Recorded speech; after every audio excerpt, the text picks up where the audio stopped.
আমার মামার স্ত্রী দেখতে খুবই আকর্ষণীয় ছিলেন।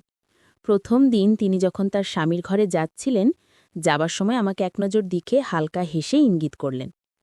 মনে হচ্ছিল যেন তার মনে আমার প্রতি একটু আলাদা আকর্ষণ কাজ করছিল। একদিন দুপুরবেলা বাড়িতে কেউ ছিল না। মামা তখন বাইরে ছিল। সেই সময় হঠাৎ করে মামি আমাকে ফোন করলেন। তার ফোন পেয়ে আমি দ্রুত বাড়িতে গেলাম এবং দেখি তিনি একা বসে নীরবে কিছু ভাবছেন। তিনি অনেক সুন্দর করে সেজেগুজে ছিলেন। মামি একদিন বললেন, তোর মামা অনেক ব্যস্ত থাকেন, আগের মতো সময় দিতে পারেন না। আমি অনেক কিছু আশা করেছিলাম, কিন্তু তা এখনো পুরোপুরি পাইনি। আজ তুই একটু তার কাজে সাহায্য করবি। আমি বিস্মিত হয়ে বললাম, মামি, আমি তো এখনো তরুণ, মাত্র 18। মামি হেসে বললেন, চিন্তা করিস না, একটু মনোযোগ দিলে সবকিছুই সহজ হয়ে যাবে। তারপর মামি, বন্ধুরা রেডি হয়ে যাও, আজকের গল্পটা অনেক বেশি স্পেশাল, তাই কেউ মিস করো না। আর দয়া করে গল্পগুলো ভালো লাগলে ভিডিওটি লাইক, শেয়ার এবং চ্যানেলটি সাবস্ক্রাইবই করো প্লিজ।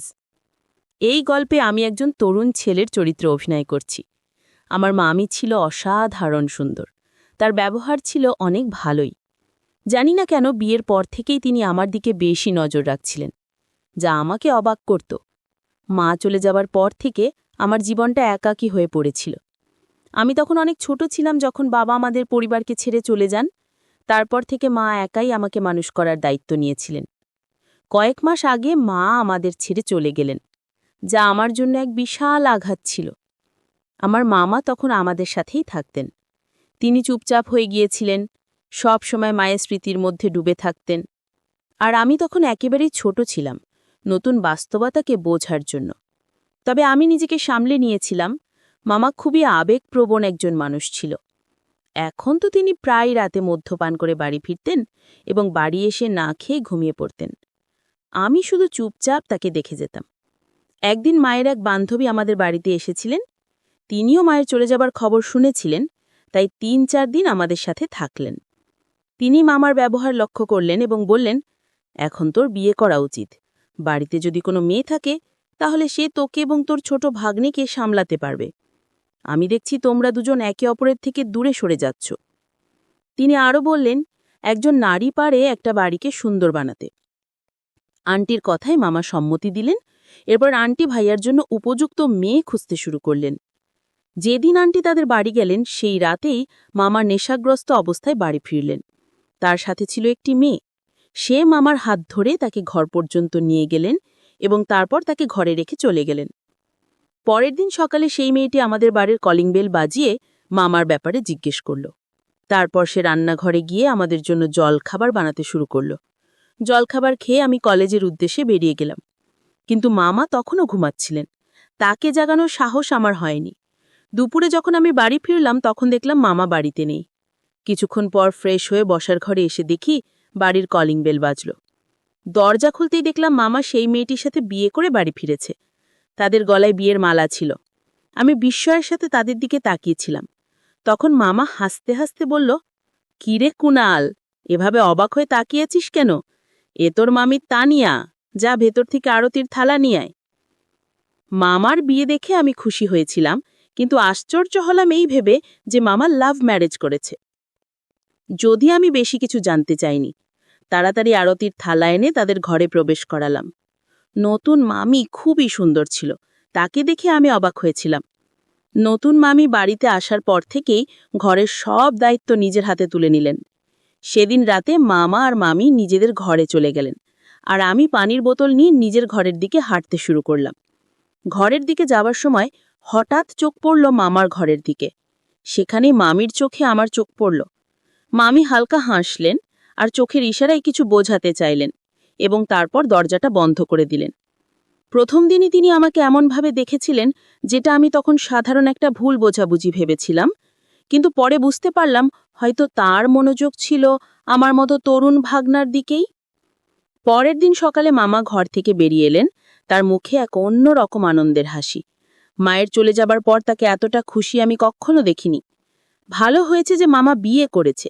মামি আসাতে তার জীবনে কিছুটা হলেও আনন্দ ফিরেছিল। মামি এসেই ঘরটাকে আবার প্রাণবন্ত করে তুলেছিল। মামি খুব ভালোভাবে বাড়ির দায়িত্বগুলো সামলে নিয়েছিলেন। আমি মামা আর মামির প্রেম কাহিনী জানতে খুবই আগ্রহী ছিলাম, কিন্তু মামার সাথে সে বিষয়ে কথা বলার কোনো সুযোগ পাইনি। সকালে নাস্তা করেই মামা অফিসের জন্য বেরিয়ে যেত, আর সন্ধ্যায় ফিরেই শুধুই মামির সাথেই সময় কাটাত। এটাই তো স্বাভাবিক, কারণ তাদের নতুন বিয়ে হয়েছে। মামা সন্ধ্যায় বাড়ি ফিরেই ফ্রেশ হয়ে মামিকে কোথাও না কোথাও ঘুরতে নিয়ে যেত। অনেক সময় তারা বাইরে থেকেই রাতের খাবার খেয়ে আসত এবং আমার জন্য খাবার নিয়ে আসত। এইভাবেই দেখতে দেখতে মামা আর মামির বিয়ের ২০ দিন পেরিয়ে গেল। একদিন কলেজ থেকে একটু তাড়াতাড়ি বাড়ি ফিরলাম। বাড়ি এসে মামির ঘরে গেলাম। দেখলাম মামি সুন্দর করে সেজে বসে আছে। তার গায়ে ঝলমলে শাড়ি আর মেকআপ একদম অন্যরকম লাগছিল। আমি মামিকে জিজ্ঞেস করলাম, কোথাও যাচ্ছ নাকি? তিনি মুচকি হেসে বললেন, না, আমি এভাবেই থাকতে পছন্দ করি, তাই নিজের পছন্দ মতো মেকআপ করেছি। মামির কথায় সায় দিয়ে আমি বললাম, মামি, আমি আপনাকে একটা প্রশ্ন করতে চাই। আপনার বিয়ের পর থেকেই প্রশ্নটা আমার মনে ঘুরছে। একবার আমাকে সেই প্রশ্নের উত্তর দিয়ে একটু স্বস্তি দিন।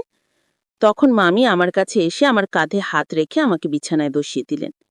মামি হেসে বললেন, বল, তোর প্রশ্ন কি?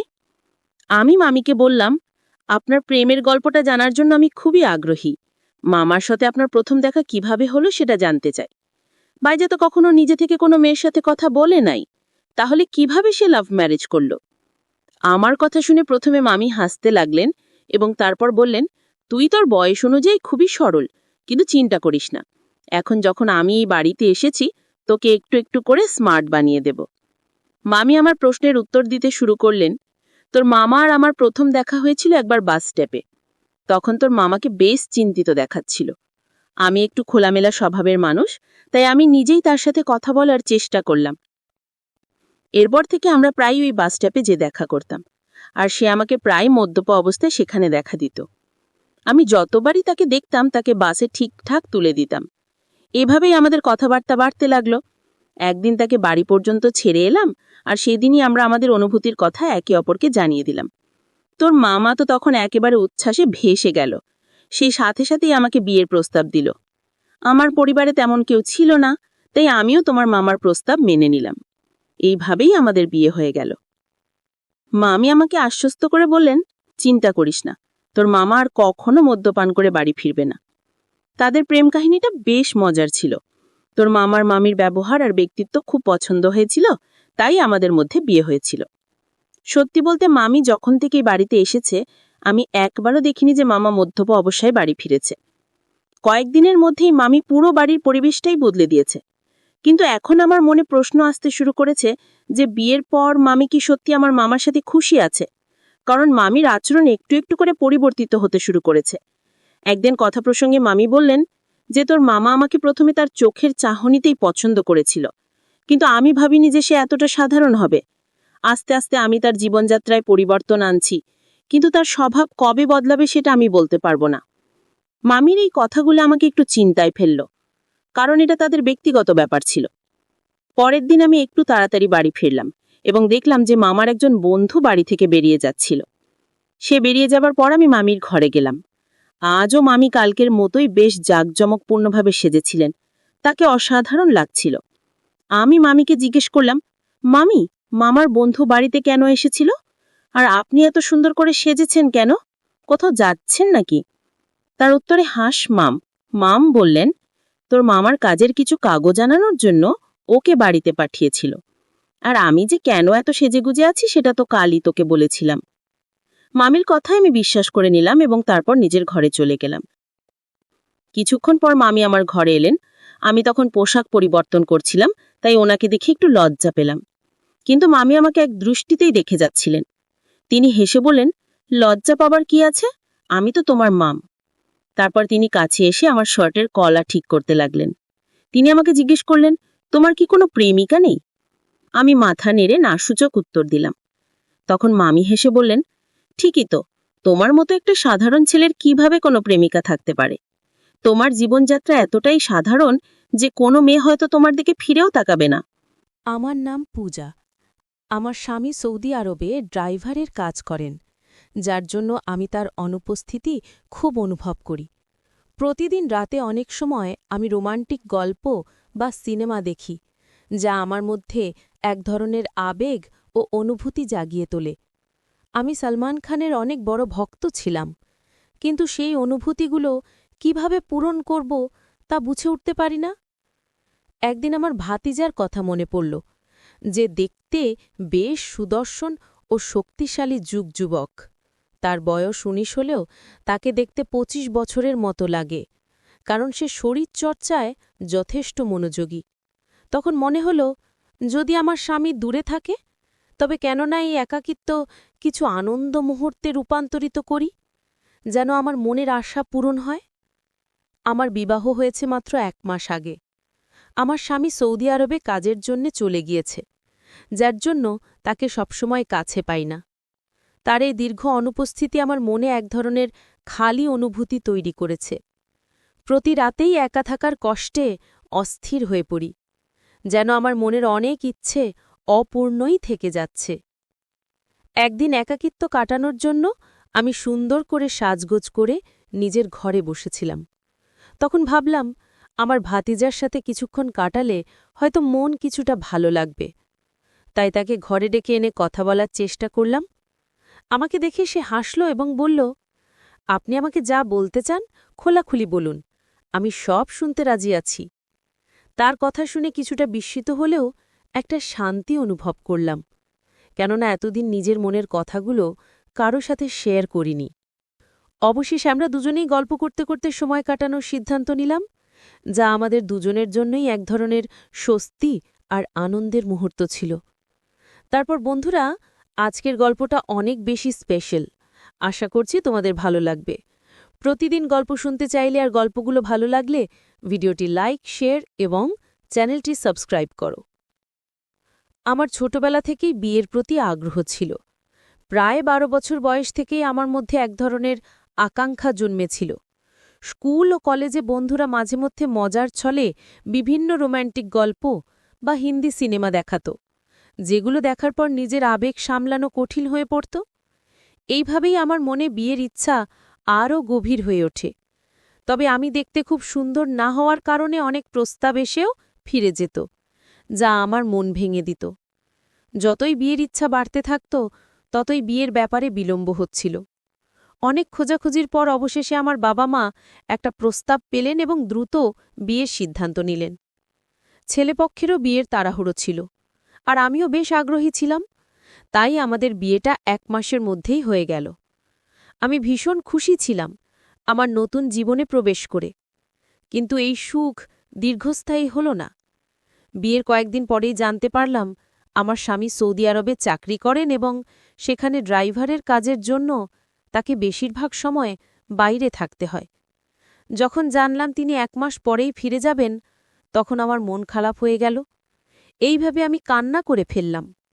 এভাবেই আমি তার অনুপস্থিতি সত্ত্বেও নিজের অনুভূতিগুলোর সাথে মানিয়ে চলার চেষ্টা করছিলাম।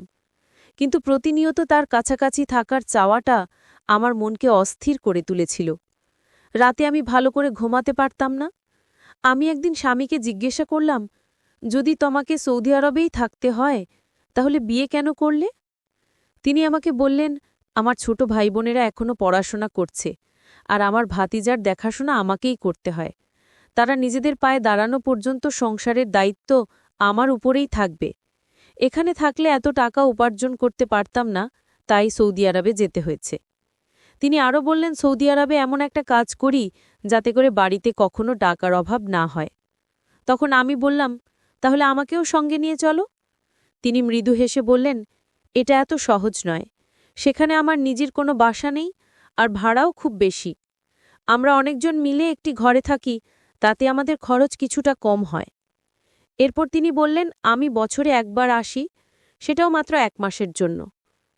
তার এই কথা শুনে আমার মন ভারাক্রান্ত হয়ে গেল। মনে অনেক কষ্ট হলো এবং ক্ষোভও জন্মালো। আমার বিয়ে খুব সাদামাটাভাবেই হয়েছিল এবং যেসব স্বপ্ন দেখেছিলাম তার কিছুই পূরণ হয়নি, কিন্তু সবকিছু সহন করে চলছিলাম। আমার স্বামীর স্বভাব ছিল খুবই গম্ভীর। তিনি কখনো খোলাখুলি কথা বলতেন না বা তার সমস্যার কথা প্রকাশ করতেন না।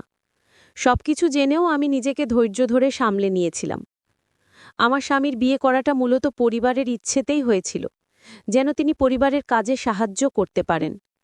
রাগ হলেও আমার স্বামীর ওপর কোনো প্রভাব পড়ল না, আর তিনি সৌদি আরব চলে গেলেন। আমি আবারও একাকিত্বে ডুবে গেলাম। রাতের বেলা ঘুম আসত না, আর তার সাথে কাটানো মুহূর্তগুলো মনে পড়ত। সারাদিন কেটে যেত, কিন্তু তার সাথে কোনো যোগাযোগ হতো না। শুধু রাতে ১৫ মিনিটের জন্য ভিডিও কল করত, আর সেই সময়টাতেও পরিবারের খোঁজ খবর নিত। আমি তার সাথে মনের কথা বলতে চাইতাম, কিন্তু তার কাছে সময় থাকত না। আমার শাশুড়ি সামান্য কথাবার্তা বলতেন, বাকিটা সময় আমি ঘরের কাজে ব্যস্ত থাকতাম। তবে আমার ছোট ভাতিজা ছিল, যে মাঝে মধ্যে আমার সাথে কথা বলত। আমার শাশুড়ি রাতের বেলা তাড়াতাড়ি ঘুমিয়ে পড়তেন, যার ফলে আমি আর আমার ভাতিজা ঘরে একা থাকতাম, আর আমার স্বামীর ছোট ভাইবোনেরা বাইরে পড়াশোনা করত। আমরা প্রায়ই রাতের খাবার একসাথে খেতাম। আমার ভাতিজা খুবই হাসিখুশি একটি ছেলে, যে সারা রাত তার বিশ্ববিদ্যালয়ের গল্প শোনাত। যদিও তার গল্পে আমার তেমন আগ্রহ ছিল না। এক রাতে আমি মোবাইলে হিন্দি সিনেমা দেখতে শুরু করলাম। সিনেমাটি ছিল বেশ সাহসী ধাঁচের, আর দেখতে দেখতে আমি গভীর চিন্তায় ডুবে গেলাম। পরের দিন সকালে যখন ঘুম থেকে উঠলাম, তখনও রাতের সেই সিনেমার কিছু দৃশ্য আমার মনে ঘুরছিল। আমি কিচেনে কিছু কাজ করলাম এবং দুপুরের খাবার তৈরি করলাম। কাজের সময়ও সেই দৃশ্যগুলো আমার মনে ঘুরছিল। আমি রান্নাঘরে বসে মনোযোগ দিয়ে সেই দৃশ্যগুলোর কথা ভাবছিলাম। হঠাৎ অনুভব করলাম কেউ যেন আমার পেছনে দাঁড়িয়ে আছে। আমি ঘুরে তাকাতেই দেখি আমার ভাতিজা সেখানে দাঁড়িয়ে আছে, এবং সে সেই ভিডিওটি দেখে ফেলেছে। তাকে দেখে আমি কিছুটা অবাক হয়ে গেলাম, কিন্তু সে স্বাভাবিকভাবেই বলল, চাচি, যদি খাবার তৈরি হয়ে থাকে তাহলে রুটি বানিয়ে দিন। আমি তাড়াতাড়ি মোবাইলটি বন্ধ করে রুটি বানাতে শুরু করলাম। তবে তারপর থেকে লক্ষ্য করলাম আমার প্রতি ভাতিজার আচরণ কিছুটা পরিবর্তিত হয়েছে। আগে সে আমার ঘরে আসত না, কিন্তু এখন প্রায়ই আসতে শুরু করল। একদিন বলল, আজ বিকেলের চা আমার ঘরেই খাবে, কারণ লাউঞ্জে শীত বেশি। শীতকালে আমার শাশুড়ির অভ্যাস ছিল যে তিনি বেশিরভাগ সময় নিজের ঘরেই থাকতেন এবং সেখানেই খাবার নিয়ে যেতেন। শাশুড়িকে খাবার দিয়ে এসে দেখি আমার ঘরে আমার মোবাইলটি সে দেখছে, যে আমার মোবাইলের সমস্ত ব্রাউজিং হিস্ট্রি দেখে ফেলেছে এবং জানতেও পেরেছে আমি কী ধরনের ভিডিও দেখতাম। তারই আচরণে আমি খুবই অবাক হলাম। সে কে যে আমার মোবাইল চেক করবে? আমি চায়ের ট্রেটা বিছানার ওপর রাখলাম এবং নিজের মোবাইলটি ভাতিজার হাত থেকে নিয়ে পাশে রেখে দিলাম। চা খেতে খেতে ভাতিজা হেসে আমাকে জিজ্ঞাসা করল, চাচি, আপনার কী ধরনের সিনেমা পছন্দ? তারই প্রশ্ন শুনে আমি কিছুটা অপ্রস্তুত বোধ করলাম এবং বললাম, তোমার প্রশ্নের অর্থ কি? সে হেসে ব্যাখ্যা করল, মানে আপনার কি অ্যাকশন মুভি ভালো লাগে নাকি রোম্যান্টিক? আমি তার দিকে তাকাতেই সে বলল, রোম্যান্টিক সিনেমার মধ্যে একটা আলাদা ব্যাপার আছে, বিশেষ করে হিন্দি সিনেমায়। আমি চুপ থাকায় সে নিজেই আবার বলল, চাচি, আপনি চাইলে আমাকে বন্ধু ভাবতে পারেন। ভাতিজা চাচির মধ্যে বন্ধুত্ব হওয়াই স্বাভাবিক, আর আপনার একাকিত্বে আমিও পাশে থাকতে পারি। তার কথাগুলো শুনে আমি কিছুটা লজ্জা পেলাম এবং বললাম, আমার মাথায় একটু ব্যথা করছে, তুমি চা তোমার ঘরেই গিয়ে খাও। যদিও আমি বন্ধুত্বপূর্ণভাবে মিশতে চেয়েছিলাম, তবু কিছুটা অস্বস্তি অনুভব করছিলাম। কথা বলার ধরন দেখে আমি কিছুটা বিরক্ত হলাম এবং কড়া ভাষায় ভাতিজাকে বললাম যে এখান থেকে চলে যাও, সে নিজে চা নিয়ে ঘরে চলে যেতে পারে। সে বিনা দ্বিধায় কাপটা হাতে নিয়ে ঘরে চলে গেল। সাধারণত কাজের ফাঁকে ফাঁকে সে মাঝে মধ্যে আমার সঙ্গে হালকা মজা করত, কিন্তু সেদিনের পর থেকে সে কিছুটা চুপচাপ হয়ে গেল। পরদিন সকালে যখন আমি রান্নাঘরে সকালের নাস্তা বানাচ্ছিলাম, তখন সে হঠাৎ নিজের ঘর থেকে চাচি চাচি বলে ডাকতে শুরু করল। আমি তার ঘরে ঢুকে দেখি সে নিজের শার্টের বোতাম লাগানোর চেষ্টা করছে। আমাকে দেখে সে বলল, চাচি, আমার শার্টের বোতাম খুলে গেছে, আপনি কি একটু সাহায্য করতে পারেন? আমি কিছুটা দ্বিধা নিয়ে তার শার্টের বোতাম লাগাতে শুরু করলাম আর কাজের মনোযোগ দিলাম। কাজ করতে করতে হঠাৎ আমি লক্ষ্য করলাম সে আমার দিকে মনোযোগ দিয়ে তাকিয়ে আছে, যা আমাকে একটু অস্বস্তিতে ফেলল। একসময় যখন আমার চুলের এক গুচ্ছ সামনে এসে পড়েছিল, সে নরমভাবে সেটি সরিয়ে কানের পেছনে রেখে দিল। আমি একটু চমকে পিছিয়ে আসলাম, আর সে হেসে বলল, চাচি, শুধু চুলগুলো সরিয়ে দিলাম, আপনি এত ঘাবড়ে গেলেন কেন? আমি দ্রুত বোতাম লাগানো শেষ করে নিজ ঘরে চলে এলাম। আমার মনে কিছুটা অস্বস্তি হচ্ছিল, তবে আমি নিজেকে সামলে নিলাম। আমি অনুভব করছিলাম যেন ভাতিজা আমার কাছাকাছি আসার চেষ্টা করছে, আর এ কারণেই আমি একটু দূরত্ব বজায় রাখার চেষ্টা করছিলাম। এক রাতে যখন গভীর ঘুমেছিলাম, হঠাৎ মনে হলো কেউ যেন আমাকে গভীর মনোযোগ দিয়ে দেখছে। এই অস্বস্তিতে আমার ঘুম ভেঙে গেল। ঘরে শুধু মৃদু নাইট ল্যাম্প জ্বলছিল। চারপাশে তাকালাম আর ভাবলাম, কেন আমার এই ধরনের অস্বস্তি হচ্ছে? তারপর আমার দৃষ্টি ঘরের জানলার দিকে গেল, যা সাধারণত বন্ধ থাকে, কিন্তু আজ খোলা ছিল। আমি একটু অবাক হয়ে গেলাম, কারণ আমি সাধারণত জানলাটি খুলি না। জানলাটি বন্ধ করতে উঠতেই মনে হলো হয়তো কেউ ভাতিজার ঘরে ঢুকেছে। যা দেখে আমার মনে এক ধরনের অজানা ভয় তৈরি হলো।